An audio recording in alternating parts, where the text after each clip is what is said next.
we have Kevin Leandro again saying you wanted to meet up after storage. Again, if a man doesn't want contact, why does he want to meet up?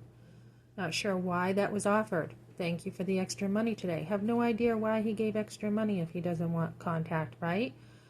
This was a text when you said sorry for grabbing and pushing me. So Kevin says there's no evidence that he pushed me. Melissa, I'm sorry for those awful things. There you go. After I said, are you going to grab me again? Are you going to push me again? That's no evidence. I don't know what you call it. I already forgave you and we agreed everything was water under the bridge when I got here. Forgiving doesn't mean it didn't happen, and that was the beginning of the breakdown of the marriage. As I said in court, I love you and always will. I do forgive you for turning your back on me and lying about me, leaving you as we agreed to Colorado Springs. I don't have any court order not to speak to my husband, and you said you wanted to have contact with storage. I hope the best for you and glad you are happy without me. I still believe in marriage. So I had this guy at the pantry last week say, I told him about everything going on. And he's like, oh my goodness, Melissa. Oh my goodness. And then I'm like, oh yeah, and this too. Oh my goodness, and this too. Oh my goodness. This was an older man praying for me. And he's like, Melissa, I can't believe what you're going through. And I go, you know, God's got me. He goes, I know God's got you. And then we talk some more, and I'd be like, oh, God's got me.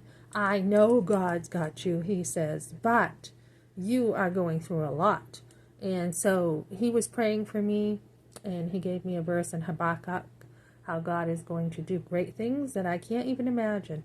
And he is. So God is blessing me with or without my husband. It doesn't matter, you know. And he said, Melissa. And I said, I told him that I still love him. He goes, Melissa, do you still love him after everything he did to you? How could you still love him after everything? And I said, you know what? It's a Christ-like love that comes from him. It's honestly, it's not from me, because if it was me in the flesh, I probably would have, given up on him a long time ago. So he's like, Melissa, I can't believe you would still love somebody like that. And I said, hey, how else is someone going to know the love of Christ?